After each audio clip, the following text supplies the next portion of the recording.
Hi friends, இன்றைக்கி புதினா மல்லி சாதம் எப்படி பண்ணுறதுனா பார்க்க போகிறோம்.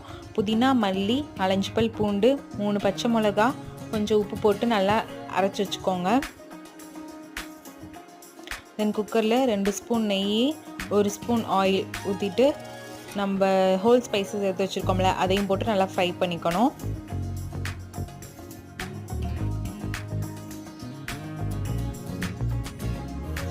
தென் அரைச்சி வச்சுருக்க பேஸ்ட்டை ஆட் பண்ணிவிட்டு அதோட பச்சை வாசனை போடுற அளவு நம்ம நல்லா வதக்கிக்கணும்.